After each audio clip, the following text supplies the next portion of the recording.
शहर के सबसे कदीम और गुंजान आबाद इलाके में, जहां हर वक्त लोगों का शोर और बाजार की रौनक रहती थी, वहां एक तंग और तारीक गली के आखिर में लकड़ी की बनी हुई एक छोटी सी पुरानी दुकान थी। इस दुकान का बोर्ड धुंधला हो चुका था और दरवाजे का पेंट उखड़ रहा था, मगर इस छोटी सी जगह के अंदर एक नायाब हीरा छुपा हुआ था। ये दुकान सहरिश नाम की एक यतीम और मेहनतकश लड़की की थी। सहरिश की उम्र अभी कच्ची थी, मुश्किल से 18 बरस, मगर गुर्बत की सख्तियों और जिम्मेदारियों के बोझ ने उसे वक्त से पहले समझदार और संजीदा बना दिया था। सहरिश अपनी बूढ़ी दादी के साथ शहर के किनारे एक छोटे से साफ सुथरे घर में रहती थी। उसकी दादी, जिन्होंने उसे माँ बाप के गुजरने के बाद पाल पोस कर बड़ा किया था, अब बहुत बीमार और कमजोर हो चुकी थी। उनकी आंखों की रोशनी दिन ब दिन खत्म हो रही थी और डॉक्टर ने ऑपरेशन के लिए भारी रकम मांगी थी। घर में अक्सर खाने को सूखी रोटी और पानी के सिवा कुछ न होता था, मगर कुदरत ने सहरिश के हाथों में जूता साजी यानी शू मेकिंग का वो जादू रखा था जो बड़े बड़े शाही कारीगरों के पास भी नहीं था।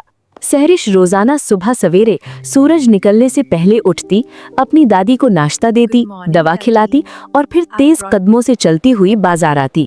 वो दिन रात अपनी दुकान में बैठी चमड़े को काटती, सीती और पॉलिश करती।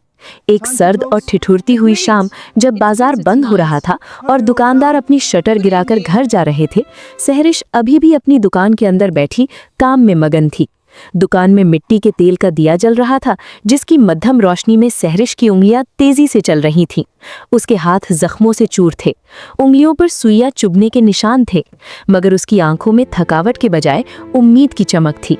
उसके हाथ में जो जूता था वो मामूली चमड़े का नहीं लग रहा था।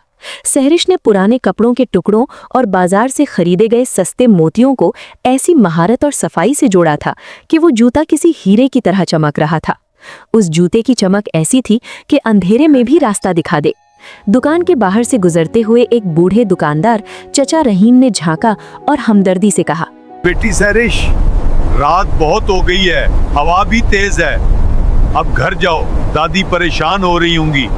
सेहत का ख्याल रखो, तुम्हारी जान है तो सब कुछ है। सहरिश ने मुस्कुराते हुए जूते को एक नरम कपड़े में लपेटा और कहा, जी बाबा, बस जा रही हूँ। आज दादी की दवा के पैसे जोड़ लिए हैं, वो खुश होंगी।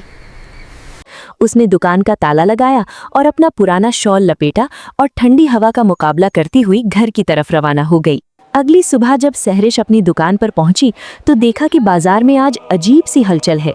लोग ग्रुप्स में खड़े बातें कर रहे हैं और हर तरफ डर और तजस्सुस का माहौल है। अचानक धम धम की आवाज आई। शाही नक्कारा बजा और शाही सिपाही एक बड़ा सा कागज हाथ में लिए बाजार के बीच में खड़ा हो गया। सिपाही ने बुलंद आवाज में ऐलान किया, सुनो, शहर के तमाम जूता साजों और हुनरमंदों को मुतला किया जाता है। मलका के पैरों में शदीद दर्द रहता है और आज तक कोई जूता उन्हें सुकून नहीं दे सका। जो शख्स मलका के लिए ऐसा जूता बनाएगा जो उन्हें आराम दे, उसे शाही खजाने से मुंह मांगा इनाम और शाही दरबार में नौकरी मिलेगी। लेकिन गौर से सुनो, अगर जूता चबा, सख्त हुआ या मलका को पसंद ना आया तो उस कारीगर को गुस्ताखी की सजा में हमेशा के लिए कोठड़ी में डाल दिया जाएगा। मलिका मारिया का नाम सुनते ही पूरे बाजार में खौफ की एक लहर दौड़ गई। मलिका मारिया अपनी सख्ती, गुस्से और उसूलों की वजह से मशहूर थीं। लोगों को पता था कि मलिका को खुश करना नामुमकिन है। बड़े बड़े नामवर मोची और डिजाइनर्स जो खुद को उस्ताद कहते थे, वो भी डर गए और पीछे हट गए। लेकिन सहरिश, जो भीड़ में खड़ी ये सब सुन रही थी, उसके दिल में डर के बजाय एक अलग ही ख्याल आया। उसे अपनी दादी का चेहरा याद आया जो दर्द से कराह रही थी। डॉक्टर ने कहा था कि अगर जल्द ऑपरेशन ना हुआ तो वो हमेशा के लिए अंधी हो जाएंगी। सहरिश ने एक गहरी सांस ली, मुट्ठी भींचकर खुद को हौसला दिया और सोचा, मेरे पास खोने के लिए कुछ नहीं है, लेकिन अगर कामयाब हो गई तो दादी की आंखें वापस आ जाएंगी। ये रिस्क मुझे लेना ही होगा। मेरे पास खोने के लिए कुछ नहीं है, मेरा हनर ही मेरी दादी की सेहत बचा सकता है। सहरिश ने अपनी जमा पूंजी निकाली जो उसने महीनों से जोड़ रखी थी। वो बाजार की सबसे अच्छे चमड़ा फरोश के पास गई और वहां से बेहतरीन मखमली नर्म चमड़ा और कुछ सुनहरे धागे खरीदे और अपनी दुकान में वापस आ गई। उसने दुकान का दरवाजा अंदर से बंद किया और बिस्मिल्लाह पढ़कर काम शुरू किया। दूसरी तरफ शाही महल के अंदर शाही मोजू यानी शाही मोची, जिसका नाम रकीब था, वो बहुत परेशान और गुस्से में था। रकीब एक मक्कार, कामचोर और इंतहाई हासिद इंसान था। वो सालों से महल में था और मुफ्त की तनख्वाह लेता था, मगर उसके बनाए जूते अब मल्लिका को पसंद नहीं आते थे। जब उसे अपने जासूसों से पता चला कि बाजार की एक मामूली सी लड़की सहरिश भी इस मुकाबले में हिस्सा ले रही है और वो बहुत माहिर है, तो उसे अपनी कुर्सी खतरे में लगने लगी। एक जासूस ने आकर रकीब को खबर दी, जनाब, बाजार के कोने वाली दुकान में वो लड़की सहरिश एक ऐसा जूता बना रही है जो मैंने आज तक नहीं देखा। वो दिन रात काम कर रही है। अगर वो जूता मलिका ने पहन लिया तो आपकी छुट्टी पक्की है, शायद आपको निकाल दिया जाए। रकीब गुस्से से लाल हो गया और चीखा, 1-2 टिक्के की बाजार वाली लड़की मेरी जगह लेगी? हरगिज नहीं। मैं शाही मोजो हूं, मेरा मुकाबला कोई नहीं कर सकता। मैं इस लड़की को दरबार तक पहुंचने ही नहीं दूंगा। रकीब ने एक काला लिबादा पहना, अपना चेहरा छिपाया और शाम के वक्त चुपके से बाजार गया। वो सहरिश की दुकान के बाहर छुपकर खड़ा रहा। दुकान के दरवाजे में एक छोटा सा सुराख था। रकीब ने वहां से झांका। अंदर का मंजर देखकर उसकी आंखें फटी की फटी रह गईं। सहरिश पूरी तवज्जो और मोहब्बत से काम कर रही थी। उसके हाथ में जो जूता था वो वाकई किसी अजूबे से कम नहीं लग रहा था। उसका रंग गहरा नीला था, जैसे रात का आसमान हो, और उस पर ऐसी नर्म और बारीक कढ़ाई थी कि देखने वाला दंग रह जाए। रकीब की आंखों में हसद की आग भड़क उठी। उसने दिल में सोचा, ये जूता तो वाकई कमाल है। अगर मलिका ने इसे देख लिया तो वो मुझे जरूर निकाल देंगी। मुझे कुछ करना होगा। ये जूता कल महल नहीं पहुंच सकता।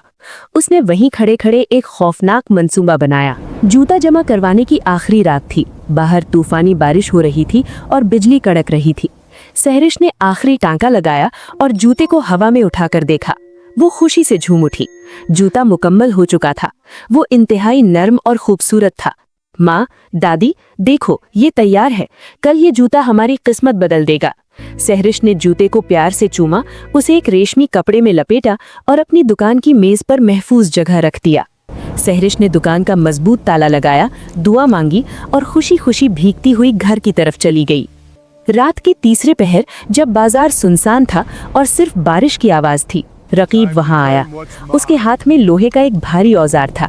उसने महारत से सहरिश की दुकान का ताला तोड़ा और अंदर दाखिल हुआ। अंधेरा था, मगर बिजली की चमक में उसने मेज पर रखा वो नीला जूता देख लिया। रकीब ने नफरत से जूते को उठाया और कहा, इसे पहनकर तुम मलिका का दिल जीतोगी? अब देखता हूँ कैसे जीतती हो। उसने वहां पड़ा एक भारी हथौड़ा उठाया और पूरी ताकत से जूते की हील यानी एड़ी पर दे मारा। कड़ाकड़ की जोरदार आवाज आई और जूते की हील अलग हो गई और जूते के पीछे एक बदनुमा दरार आ गई और कपड़ा फट गया। रकीब ने सुकून का सांस लिया और खुशी से मुस्कुराकर वहां से भाग गया, ये सोचकर कि अब सहरिश का खेल खत्म। अगली सुबह सहरिश दुकान खोलने आई। उसके चेहरे पर उम्मीद थी। दादी ने उसे दुआओं के साथ रुखसत किया था, मगर जैसे ही उसने दुकान का दरवाजा खुला देखा और ताला टूटा हुआ पाया, उसका दिल धक से रह गया। वो या अल्लाह कहती हुई अंदर भागी। जब उसने मेज पर से कपड़ा हटाया तो उसकी दुनिया उजड़ गई। नहीं, ये नहीं हो सकता, मेरा जूता! सहरिश की चीख निकल गई। उसका शाहकार जिस पर उसने दिनों की मेहनत लगाई थी वो बुरी तरह टूट चुका था। हील अलग पड़ी थी और जूता खराब हो चुका था। सहरिश वहां फर्श पर बैठकर फूट फूट कर रोने लगी। अब मैं क्या करूं? अगर मैं ये टूटा हुआ जूता लेकर गई तो मलिका मुझे मरवा देंगी, और अगर नहीं गई तो दादी का इलाज कैसे होगा? सब खत्म हो गया। उसकी हिचकियां बंध गईं। सहरिश घंटों रोती रही। सूरज सर पर आ चुका था और दरबार लगने में सिर्फ कुछ ही वक्त बाकी था। उसे अपनी तबाही सामने नजर आ रही थी। अचानक रोते हुए उसे अपनी दादी की एक पुरानी बात याद आई। जब सहरिश छोटी थी तो एक बार उसका खिलौना टूट गया था। तब दादी ने उसे एक पुरानी सोने की तार दी थी और कहा था, बेटी सहरिश, जिंदगी में जब सब कुछ टूट जाए और कोई रास्ता नजर ना आए तो रोना मत। अपने हुनर को नए तरीके से आजमाना। कभी कभी टूटी हुई चीज जुड़कर पहले से ज्यादा खूबसूरत बन जाती है। सहरिश ने फौरन अपने आंसू पोंछे। उसने अपनी जेब में हाथ डाला और वो बारीक सोने की तार निकाली जो वो हमेशा बरकत के लिए अपने पास रखती थी। सहरिश के दिमाग में एक ख्याल आया, अगर मैं इस टूटे हुए हिस्से को छुपाने के बजाय इसे और खूबसूरत बना दूं? सहरिश ने बिस्मिल्लाह पढ़ी और काम शुरू किया। उसने वो बारीक सोने की तार उठाई और टूटी हुई हील को जोड़ना शुरू किया। उसने दरार को छुपाने के लिए तार को इस तरह लपेटा कि वो एक सुनहरी बेल या फूल की शाख लगने लगी। उसने अपनी बची हुई ताकत, मोहब्बत और हुनर से इस तार को हील के गिर्द एक डिजाइन की शक्ल दे दी। अब वो जूता पहले से बिल्कुल मुख्तलिफ लग रहा था। जो हिस्सा टूटा हुआ था अब वो सोने की तार की वजह से सबसे ज्यादा चमक रहा था। नीले चमड़े पर सुनहरा काम ऐसा लग रहा था जैसे रात के आसमान पर सितारे चमक रहे हों। सहरिश ने जूते को बॉक्स में रखा, दादी की निशानी को चूमा और महल की तरफ दौड़ लगा दी। रकीब का दिया हुआ जख्म अब सहरिश का सबसे बड़ा आर्ट बन चुका था। शाही दरबार खचाखच भरा हुआ था। मलिका मारिया अपने तख्त पर बैठी थी और उनके चेहरे पर दर्द और गुस्सा साफ नजर आ रहा था। उनके सामने ढेर सारे जूते पड़े थे जिन्होंने रिजेक्ट कर दिए थे। कई कारीगर डरते हुए साइड में खड़े थे। शाही मौजू रकीब मलिका के पास खड़ा मुस्कुरा रहा था। उसे यकीन था कि सहरिश आज नहीं आएगी और अगर आई तो जलील होकर निकाली जाएगी। तभी दरबार का बड़ा दरवाजा खुला और सहरिश, जो सांस फूलने की वजह से हाँप रही थी और पसीने में शराबोर थी, अंदर दाखिल हुई। रकीब ने तंज किया और मलिका के कान में कहा, मलिका सलामत, देखिए ये बाजार की मामूली लड़की क्या लाएगी, इसके पास तो खुद पहनने को ढंग का जूता नहीं। मलिका ने गुस्से से सहरिश को देखा और सख्ती से कहा, लड़की, तुम्हारी हिम्मत कैसे हुई इतनी देर करने की? अगर तुम्हारा जूता मुझे जरा सा भी चुभा तो तैयार रहना जेल के लिए। सहरिश ने डरते हुए कांपते हाथों से वो बॉक्स खोला और नीला और सुनहरा जूता निकालकर मलिका के पैरों में पहनाया। पूरा दरबार खामोश हो गया। सबकी नजरें मलिका के चेहरे पर थीं। रकीब खुशी से इंतजार कर रहा था कि अभी मलिका चिल्लाएंगी। मलिका ने जूता पहनकर अपना पैर जमीन पर रखा। फिर वो खड़ी हुई। उन्होंने एक कदम उठाया, फिर दूसरा, फिर तीसरा। अचानक मलिका के सख्त और गुस्सैल चेहरे पर एक नर्म सी तब्दीली आई। उनकी आंखें हैरत से फैल गईं। ये जूता, मलिका बोली। सहरिश ने आंखें बंद कर ली सजा सुनने के लिए। ये जूता तो रुई से भी ज्यादा नर्म है। मेरे पैरों का दर्द गायब हो गया है। मुझे ऐसा लग रहा है जैसे मैं बादलों पर चल रही हूँ, मलिका ने खुशी से कहा। दरबार में हैरत की लहर दौड़ गई। मलिका ने अपना पैर उठाकर वो सुनहरा डिजाइन देखा जो सहरिश ने टूटी हुई हील पर बनाया था। मलिका ने पूछा, लड़की, ये डिजाइन बहुत अनोखा और नायाब है। मैंने आज तक ऐसी कारीगरी नहीं देखी। ये सोने की तार यहाँ क्यों लगाई? सहरिश ने सच बोलने का फैसला किया। उसने गर्दन झुकाकर कहा, मलिका मारिया, मैं झूठ नहीं बोलूंगी। सच ये है कि ये डिजाइन नहीं था। कल रात किसी ने मेरी दुकान में घुसकर हसद की वजह से मेरा जूता तोड़ दिया था।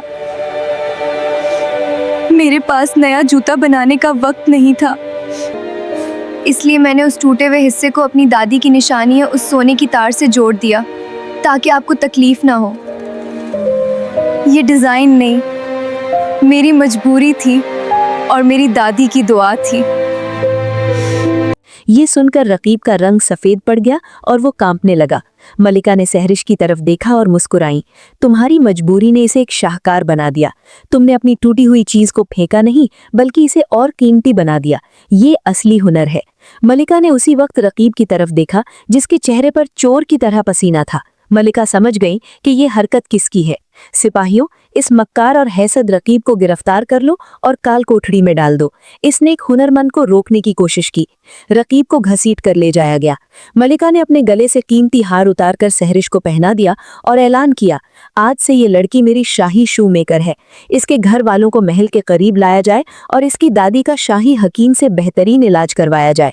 सहरिश ने शुक्र के आंसुओं के साथ मलिका को सलाम किया। उसकी टूटी हुई कोशिश और सोने की तार ने आज उसे वहां पहुंचा दिया था जहां का उसने ख्वाब भी नहीं देखा था।